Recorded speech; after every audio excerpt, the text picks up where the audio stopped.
সময়, ধন, টকা পইচা, বহুত কিবা কিবি অৱদান আগবঢ়াইছে। কিন্তু আজি আমাৰ সেৱক সেৱিকাসকলক আমি আমাৰ পিতৃ মাতৃসকলে পঠিয়াবলৈ ব্যৱস্থা নকৰোঁ।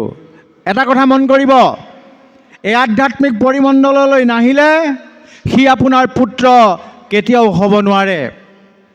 আপোনালোকে যদি গুৰুচৰিত পুথি পঢ়িছে তেতিয়া গম পাব, শংকৰদেৱৰ মৃত্যুৰ সময়ত তেওঁ বৈকুণ্ঠলৈ যাবলৈ ওলাইছে। তেনেকুৱাতে তেওঁৰ পুত্ৰ ৰমানন্দই আহি কান্দি কাটি ক'লে যে কি ক'লে যে দেউতা পিতৃপুৰুষ, মোক আপুনি বৈকুণ্ঠলৈ যাবলৈ ওলালে, মোক কিছু বৃত্ত দিয়ক, এই জীৱনটো মই কেনেকৈ চলিম। তেতিয়া মহাপুৰুষে ক'লে যে বোপাই, যিখিনি বৃত্ত তোক লাগিব সেইখিনি তোৰ মাৰৰ ওচৰত মই থৈ দিছোঁ, তই তাৰ পৰাই ল'ব পাৰিবি। তেতিয়া ৰামানন্দই ক'লে, মোক সেইটো বৃত্ত নালাগে, মোক লাগে পৰকালৰ বৃত্ত। গুৰুজনাৰ চকুহাল সেমেকি গৈছে আৰু কৈছে, বোপাই, আজিহে মোৰ পিতা আৰু পুত্ৰৰ পৰিচয় ঘটিল।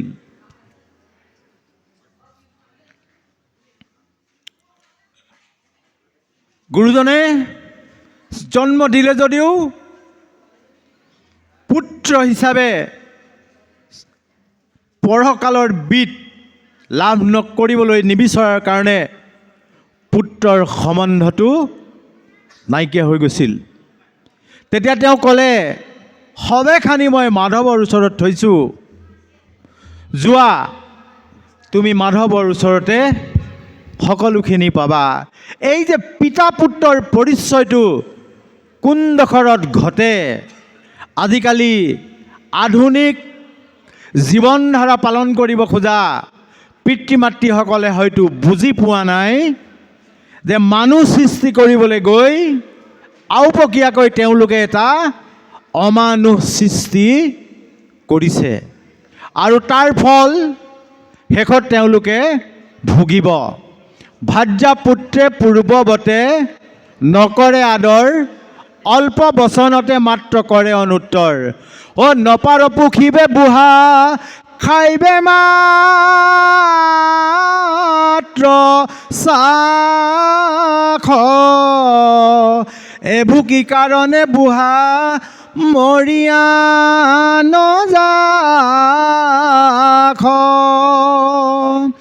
বুঢ়া বলদক যেন গৃহস্থে নাদৰে, তাক পুত্ৰ পুত্ৰী হবে সেইমত কৰে। এনেই সেৱা বাহিনী নহয়, কৰোণাকান্ত কলিতা বাপে এনেই সেৱা বাহিনী গঠন কৰা নাই। পৰিৱেশ, পৰিস্থিতি, সময়, আধুনিকতাবাদ, এই গোটেইবিলাক কথা তাতে সোমাই আছে।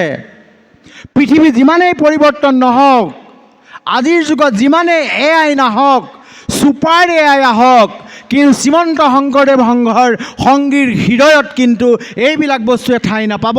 ঠাই পাব কেৱল গুৰুজনাৰ নৈতিক আৰু আধ্যাত্মিকতাৰ মহামন্ত্ৰ। যিসকলে আহিব পৰা নাই, দিব পৰা নাই, এই মহামন্ত্ৰৰ আদৰ্শৰ পৰা বিচলিত হৈছে, তেওঁলোকে জীৱনতেই নৰক যান্ত্ৰণা লাভ কৰি যাব লগা হৈছে। আৰু এটা কথা ঠিক, বৃদ্ধ বয়সত বেমাৰ ব্যাধিটো হ'বই। মানসিকভাৱে যদি পুত্ৰ পুত্ৰী ঘৰৰ পৰিয়ালৰ পৰা যদি আপুনি সন্তোষিত ব্যৱহাৰ নাপায়, তেতিয়াহ'লে আপোনাৰ সেই নৰক যান্ত্ৰণা তিল তিলকৈ আৰম্ভ হ'ব। ঈশ্বৰৰ নাম আপোনাৰ মুখত নাহিব, আহিব বেলেগ কিবা কিবি। গতিকে বাপাই সমস্ত মোক আচলতে উদ্বোধন কৰিবলৈহে দিছে। আমাৰ নিৰ্দিষ্ট বক্তা বাপ আছে, তেখেতে গোটেই বিৱৰি ক'ব। মোৰ কিন্তু আজি এই সভাখনত আমাৰ দুজন চিকিৎসকক লগ পাই